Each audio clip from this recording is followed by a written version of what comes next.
UP में त्रिस्तरीय पंचायत चुनाव करवाने को लेकर आज प्रयागराज हाईकोर्ट में अहम सुनवाई होनी थी। सुनवाई के दौरान क्या कुछ खास रहा, सरकार और राज्य निर्वाचन आयोग ने क्या कुछ जवाब दाखिल किया, इन तमाम जानकारियों के लिए हम सीधे फोन लाइन से जुड़ते हैं आई इंडिया के editor in chief doctor Pankaj Singh Gaur ji के पास। तो सर, आज एक अहम सुनवाई थी इलाहाबाद हाईकोर्ट में यूपी में त्रिस्तरीय पंचायत चुनाव करवाने को लेकर, क्या कुछ खास रहा सर? देखिए प्रांशु, आपको बता दें आज इलाहाबाद हाई कोर्ट में सुनवाई होना था पंचायत चुनाव को लेकर, लेकिन जो है यहाँ पर सुनवाई टल गई है। अब अगले सप्ताह में जो है सुनवाई होगी, ऐसी संभावना जताई जा रही है। तो उस दौरान क्या नया मोड़ आएगा ये देखना रहेगा। लेकिन इतना जरूर है कि बहुत सारे लोगों को निराशा हुई है। जो लोग इंतजार कर रहे थे कि सरकार समय पर चुनाव नहीं करा रही है, कम से कम हाई कोर्ट की ओर से ऐसा कोई आदेश जरूर आएगा जिसमें सरकार को बाध्य हो जाना पड़ेगा और जो पंचायत का चुनाव है वो होगा। क्योंकि बहुत सारे लोग चुनाव लड़ने की तैयारी में लगे हुए हैं और साथ ही चुनाव लड़वाने की भी तैयारी में बहुत सारे लोग लगे हुए हैं। ऐसे में राज्य सरकार का जो ढुलमुल रवैया है वो कहीं ना कहीं लोगों को निराश कर रहा है। हालांकि पंचायती राज मंत्री ओम प्रकाश राजभर बार बार ये दावा कर रहे थे कि समय पर चुनाव होंगे, लेकिन समय पर कैसे होंगे जब ओबीसी आयोग का गठन नहीं हुआ है, जब अभी तक कोई ऐसी कवायद सामने नहीं आई है। तो ये संशय बना हुआ था। इस बीच एक जनहित याचिका हाई कोर्ट में दायर हुई और ये जनहित याचिका जिसमें अधिवक्ता इम्तियाज हुसैन के द्वारा ये दाखिल की गई थी। अब आज सुनवाई होनी थी यानी बुधवार को, और ऐसे में इलाहाबाद हाई कोर्ट में दायर जनहित याचिका पर जो आज होने वाली सुनवाई थी वो टल गई। अब ये बताया जा रहा है कि इस याचिका पर अब कोर्ट अगले सप्ताह सुनवाई करेगा, यानी फिर एक सप्ताह इंतजार करना पड़ेगा।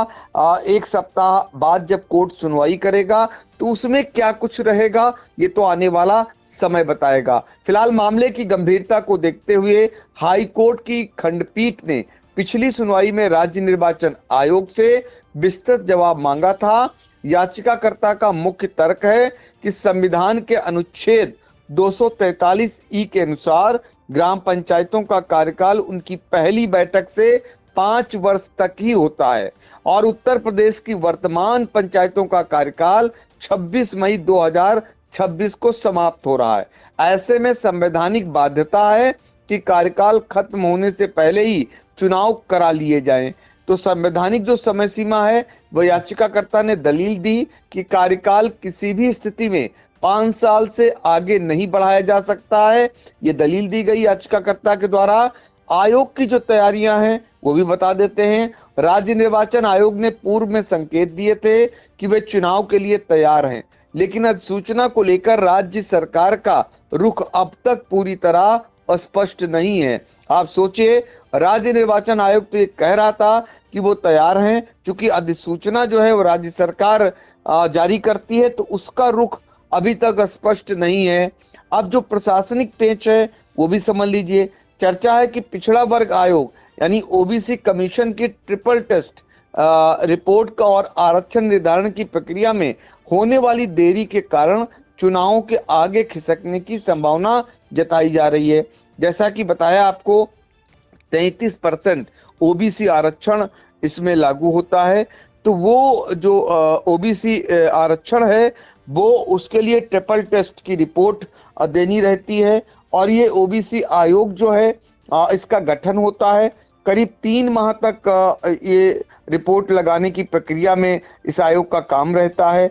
अभी जिस तरीके से आप बातचीत कर रहे हैं, मार्च माह बीत रहा है, अप्रैल मई और जून 3 माह ऐसे ही गुजर जाएंगे, तो समय पर तो चुनाव हो पाना बिल्कुल दिवा स्वप्न है। ये कहना कि समय जो है निर्धारित वो तो अब उस पर चुनाव नहीं हो पाएगा। इस बीच संभावना ये जताई जा रही थी कि 12 जुलाई से पहले चुनाव शायद करा ले राज्य सरकार। इसको लेकर पिछले दिनों फिर से एक बार जो उत्तर प्रदेश पंचायत राज मंत्री हैं ओम प्रकाश राजभर, उनका बयान आया था। अब कोर्ट से जो आदेश आएगा सरकार अमल करेगी, 12 जुलाई से पहले चुनाव जरूर करा लेगी। हालांकि उन्होंने ओबीसी आयोग को लेकर भी जो है सवाल खड़ा किया कि जब 2011 की जनगणना के अनुसार चुनाव कराना है तो उसमें चक्रानुक्रम के अनुसार आरक्षण प्रक्रिया अपनानी है, फिर आयोग का काम ही क्या है, इस तरीके का उनका एक बयान आया था। तो कुल मिलाकर के चूंकि जो ट्रिपल टेस्ट रिपोर्ट और आरक्षण निर्धारण की प्रक्रिया उसमें होने वाली देरी के कारण चुनावों के आगे खिसकने की संभावना पूरी तरीके से अब बन गई है। हाई कोर्ट ने पिछली बार सख्त टिप्पणी करते हुए कहा था कि चुनाव निर्धारित 26 मई या उससे पहले संपन्न हो जाने चाहिए। आज की सुनवाई टलने के बाद अब सबकी निगाहें अगले सप्ताह होने वाली कार्रवाई पर टिकी हैं, क्योंकि कोर्ट के फैसले से ही यह साफ होगा कि यूपी में गांव की सरकार के लिए रणभेरी कब बजेगी। यानी गांव में जो लोग तैयारी कर रहे हैं अब कैसे तैयारी करेंगे जब तक कोर्ट कोई अगला निर्णय अपना नहीं सुना देता है। एक ये दुविधा बनी हुई है, उस पर अब एक सप्ताह बाद जब सुनवाई करेगा हाई कोर्ट तभी ये तय हो पाएगा कि आगे का क्या कुछ कदम राज्य क्या निर्देश होते हैं, क्या कुछ कहने के लिए आदेश होता है, ये देखना रहेगा। सबकी निगाहें फिलहाल अगली सुनवाई पर हाई कोर्ट की लग गई हैं। अब अगले सप्ताह क्या कुछ हाई कोर्ट से निकल करके आता है। इस बीच चर्चाएं बहुत तेजी से ये भी आई कि जो मामले की सुनवाई जो न्यायमूर्ति कर रहे थे वो संभवतः कोर्ट जो है बेंच भी बदल सकती है, ऐसी चर्चाएं रही। फिलहाल इसकी पुष्टि नहीं हो पाई, अपुष्ट है, लेकिन चर्चाएं ये भी कायम रही हैं। फिलहाल कानूनी दांवपेच में अब पंचायत का चुनाव और तेजी से उलझता जा रहा है। आने वाले दिनों में और याचिकाएं अगर कोर्ट में चली जाएं तो कहना गलत नहीं होगा, क्योंकि धीरे धीरे जिस तरीके से राज्य सरकार इस मामले में अभी तक उसकी स्थिति क्लियर नहीं है, तो लोग अब सीधे तौर पर सिर्फ और सिर्फ कोर्ट का सहारा लेने को मजबूर हो रहे हैं। अब लोग कह रहे होंगे कि सरकार क्यों नहीं चाहती है, तो हम बार बार ये बता रहे हैं आपको, जो चर्चाएं उसके मुताबिक योगी सरकार, उनके मंत्री, उनके विधायक नहीं चाहते कि विधानसभा चुनाव से पहले पंचायत के चुनाव हों, क्योंकि एक तो गुटबाजी हो जाएगी गांव-गांव में और उसमें भारतीय जनता पार्टी का घाटा होगा। दूसरी बात जो है सबसे बड़ी बात वो ये है कि मन मुताबिक ना तो प्रधान, ना तो जिला पंचायत सदस्य, ना तो ब्लॉक प्रमुख और ना जिला पंचायत अध्यक्ष सत्ताधारी लोग बना सकेंगे। तो इन सब चीजों को देखते हुए वो चाहते हैं कि 2027 विधानसभा चुनाव के बाद यदि त्रिस्तरीय पंचायत के चुनाव हों तो वो अपने मन मुताबिक गांव की सरकार बनाने में वो जो है सफल हो जाएंगे। तो अब देखना ये होगा, जो नियम कहता है, जो कानून कहता है, अगर हाईकोर्ट इस मामले में सुनवाई करता है और मामला हाईकोर्ट से कहीं ऐसा ना हो कि सुप्रीम कोर्ट तक पहुंच जाए, इसको भी इनकार नहीं किया जा सकता। पिछली बार भी आरक्षण का मामला सुप्रीम कोर्ट तक गया था। राज्य सरकार ने जो आरक्षण लागू किया था उसको बदलना पड़ा था और सुप्रीम कोर्ट के आदेशानुसार आरक्षण की प्रक्रिया को त्रिस्तरीय पंचायत चुनाव में लागू किया था। तो अब बहुत की संभावना ऐसी भी बनती जा रही है, ये फिलहाल कानूनी दांवपेच में मामला उलझ गया है।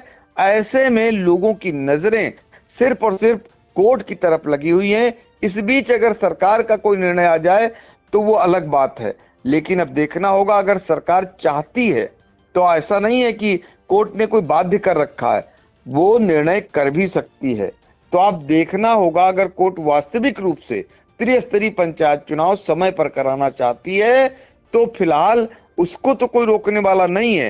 तो इसी से तय हो जाएगा कि सरकार चाहती है या नहीं चाहती है। जी बिल्कुल। तो देखिए, जो गांव की सरकार बनाने में दिलचस्पी रखते हैं और प्रधानी, बीडीसी, जिला पंचायत सदस्य का चुनाव लड़ना चाहते हैं, उनके लिए कहीं ना कहीं निराशाजनक खबर है। आपको बता दें कि इलाहाबाद हाईकोर्ट में आज 25 मार्च 2026 को यूपी में त्रिस्तरीय पंचायत चुनाव करवाने को लेकर एक अहम सुनवाई होनी थी, लेकिन यह सुनवाई टल गई है और अब जो बताया जा रहा है कि अगले हफ्ते इस मामले की सुनवाई होगी। डेट अभी नहीं क्लियर क्लियर है, जैसे ही डेट आएगी इंडिया दर्शकों तक पहुंचाने का प्रयास करेगा। तो अगले हफ्ते इस मामले की सुनवाई होनी है और सबकी निगाहें इस बात पर टिकी है कि राज्य निर्वाचन आयोग और सरकार चुनाव करवाने को लेकर क्या कुछ जवाब दाखिल करती है और क्या कार्यक्रम जो है दाखिल करती है, यह देखने वाला होगा। तो फिलहाल अगले हफ्ते क्या कुछ निकलकर सामने आएगा, पंचायत चुनाव से जुड़ी खबरों को लेकर इंडिया दर्शकों तक पहुंचाने का काम करेगा। सर, इन तमाम जानकारियों के लिए आपका बहुत बहुत धन्यवाद। खबर आपकी, नजर हमारी। देखते रहिए आई इंडिया।